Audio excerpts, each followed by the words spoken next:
1 week later, 11:30, August 30th, 1964, Arctic Ocean. Flying over the Arctic Ocean, altitude 30,000 feet, approaching Soviet airspace. Arriving at the designated drone launch point. Drone oil pressure and voltage are nominal. Payload oxygen supply is nominal. Power supply to payload antifreeze system shows no problems. No gusts. All systems go for drone detachment. Snake, we can't risk a halo jump this time around. Airspace security has gotten tighter since we were last here. We can't get as close to the ground as we did during the Virtuous mission. So instead, we'll be using one of our newest weapons. Snake, you're being given an honor on par with Alan Shepard. This is our last chance. Show your patriotism. If you fail, you'll be back in a hospital bed again, waiting for the firing squad.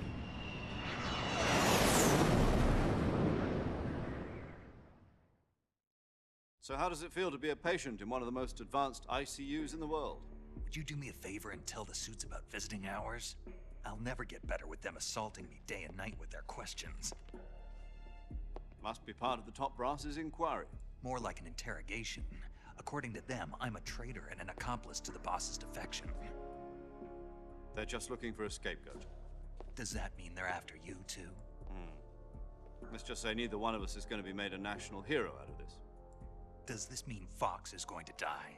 No. This fox is still one step ahead of the hounds. The reason I came to see you today, Jack, it's time for Fox to clear its name. What are you talking about? The situation has changed. We've still got a chance to come out of this one alive. Yeah, what kind of chance? Don't get too excited. Here, have a cigar. It's Cuban.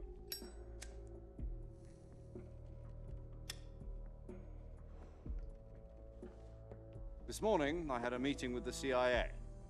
They decided when they're going to execute us? No. Something even bigger. Yesterday, the White House received an unexpected call. President Johnson? Yes, I hear you, Mr. Chairman. It was a hotline call from Khrushchev to President Johnson. From the head of the Soviet Union? That's right. A few days ago, one of our country's main design bureaus, OKB-754, was destroyed in a nuclear explosion. At about the same time, our anti-aircraft radar picked up a signature that appeared to come from one of your military aircraft. Does any of this sound familiar to you? In retaliation, I have placed our armed forces on secondary alert. Depending on your response, I may be left with no choice but to order the military to maximum alert and unleash Armageddon. With the help of your predecessor, I was able to survive the Cuban incident. But my power is not as great as it once was. If I am to survive this crisis, I must have your full cooperation. I should have contacted you myself. Did you know that one of our soldiers defected to your country a week ago? No. So you haven't heard then. The man who arranged the defection was a GRU colonel by the name of Yevgeny Borosovich Volgin. Volgin, of the Brezhnev faction. Go on. Who is the soldier? Her name is the Boss. She's a living legend. During World War II, she was the one who led us to victory in that war. In Russia, you know her as Voyevoda. You mean the Boss? The mother of your special forces? Yes, that's the one. And she took 2 miniature nuclear shells along with her. The Boss took 2 miniature nuclear shells. I'm afraid so. I believe they were a gift for her new hosts. The Davy Crockett Atomic Battle Group delivery system was completed 2 years ago. But serious problems were found with the launcher's range and precision. Although they were mass-produced, they've never been deployed in battle. But Sokolov's research facility was completely wiped out The whole area is polluted.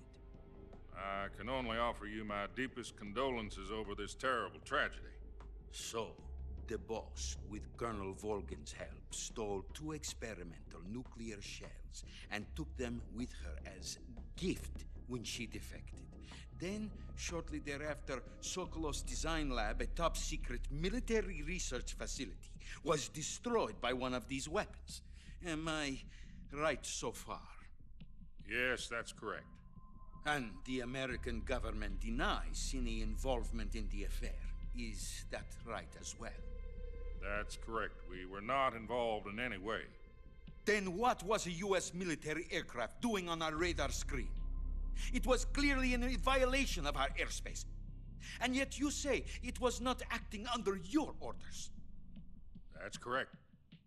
You expect me to believe that this was all the work of a single soldier? I don't know what else to tell you. The army insists that this is all a ploy on your part. I've said it once and I'll say it again. Our government had nothing to do with it. And I would like dearly to believe you. However, I'm afraid my power over the military has weakened since the Cuban incident. I will need some kind of proof that this was not the action of the American government. You have 1 week. You must catch the boss yourselves and recover the remaining nuclear device. Then, you must find some way to prove your innocence. Prove our innocence. Yes, preferably something painful. Prove to me that this is not merely another one of your tricks. The boss should be close to Colonel Volgin. How about a little co-action? I would not expect too much if I were you. The political situation here is unstable. And Colonel Volgin is a member of the Brezhnev faction, which seeks to topple my government. 1 week. You have only 1 week. And if it is not too much to ask, do something about Volgin as well. What is that supposed to mean? Nothing. It means nothing. Call it a modest gentleman's agreement to ensure our continued relationship. What if we can't prove our innocence? Then I will be unable to restrain the military. I will be ousted, and they will seek their revenge. A nuclear attack on the United States? I leave the disposal of this situation entirely to your discretion, Mr. President. Disposal, huh? If you fail, it will mean the beginning of a new world war. To put it simply, in order to avoid a full-scale nuclear conflict, we have to prove that America was not involved in that explosion. And eliminating the boss ourselves will prove America's innocence? Right. The higher-ups have decided that you're the only one capable of pulling this off. You were her last apprentice. Screw this one up, and we'll both be 6 feet under. There's no choice.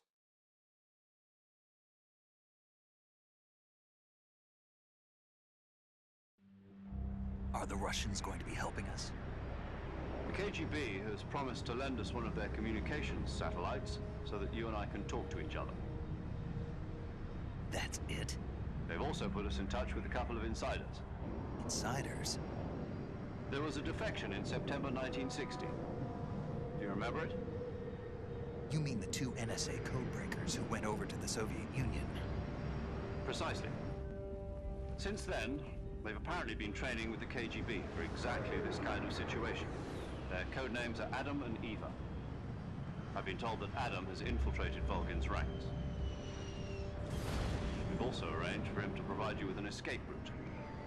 You'll need to rendezvous with him when you get there.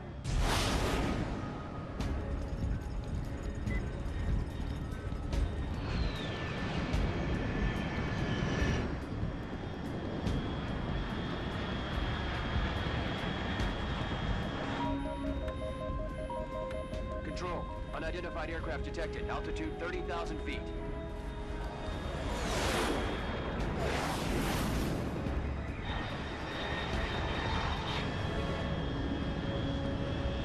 It's fast. Estimated airspeed exceeding Mach 3. Bearing south. I'm about to lose it.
This is Snake. Do you read me?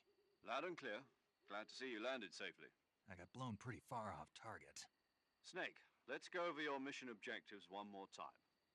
Rescue Sokolov. Do it. Find out what's happened to the Shagohod, then destroy it. And finally, eliminate the boss. Eliminate the boss. This mission will be codenamed Operation Snake Eater. Because I'll be taking on the boss in our Cobra unit, right? Don't forget about Colonel Volkin. I'm not a hired killer. I know, but that was the Kremlin's demand. Demand? You mean it wasn't just a request? Demand. Us if the Khrushchev regime is threatened by the Colonel and his faction. If supporting the current regime helps us avoid a nuclear exchange, then that's what we'll do. And what are the CIA's demands? Our priorities are the rescue of Sokolov and the destruction of the Shagohod. Roger that, Major Tom. Hold on, Snake. What now? I'm changing my code name. It turns out Major Tom doesn't quite work. Choice. What do you mean? Well, the truth is, when I chose my code name, I picked the wrong one. The wrong one? Did you ever see the movie The Great Escape? It came out last year. Oh, must have missed that one. Anyway, it's based on a true story about prisoners who escaped from a POW camp in Nazi Germany. The prisoners dig 3 tunnels as part of their plan, but the Nazis find 2 of the tunnels before they're finished. The prisoners succeed in escaping by using the last remaining tunnel. The names of those 3 tunnels were Dick, Harry, and Tom. I get it. You used the name of the tunnel they escaped in as your code name because you thought it would bring you good luck. Yes, that's exactly right. At least, that was the plan. But But I got the name wrong. The one they escaped in was Harry. Tom was one of the unlucky tunnels. It was discovered by the Nazis before it was finished. I watched the movie again just to make sure. In fact, I even ordered the actual film from the movie company. yeah, it doesn't sound like the greatest name to use. So what should I call you? You know, let's just use Zero, like we've been doing all along. All right then. Major Zero it is. We'll start over from square one. From square 0. My frequency is 140.85. Oh, I almost forgot. Paramedic is with us again on this mission. Is this her last chance too? If we fail, she'll have her medical license revoked. It's more or less the same kind of fate. Her frequency is the same as during the Virtuous mission, 145.73. She'll be recording your mission data as well, just like the last time. That frequency is also the same, 140.96. And there's one more person on your support team. His name is Mr. Sigint. He's an expert on the latest in weapons and equipment technology. You'll be going up against some of the world's most advanced weaponry when you infiltrate the research facility. If you have any questions, just ask him. His frequency is 148.41. Mr. Sigint. Got it. Adam, your KGB contact, is waiting for you at the abandoned factory up ahead. The same factory Sokolov was being held in last week. Yes, meet up with Adam first. He's cleared the way for you to rescue Sokolov. How'll I know this Adam guy when I see him? You'll know once you reach the factory. The whole area's been polluted by the fallout from that nuclear blast. No one else would dare come close. The password is, "Who are the Patriots?" and Lali Lulelo. Lali Lulelo. Gotcha. You've been equipped with a 45 for this mission. Be careful, it's noisy. I thought standard Fox procedure was procure on-site weapons acquisition. The circumstances are different this time. You're now on an official mission for the United States government. It would be necessary to make your presence known to a certain extent, to the Khrushchev regime at the very least. But remember, this is still a sneaking mission. Snake, if you fail this mission, it will mean an all-out nuclear war. Keep that in mind and proceed with extreme caution. Understood. Commencing Operation Snake Eater.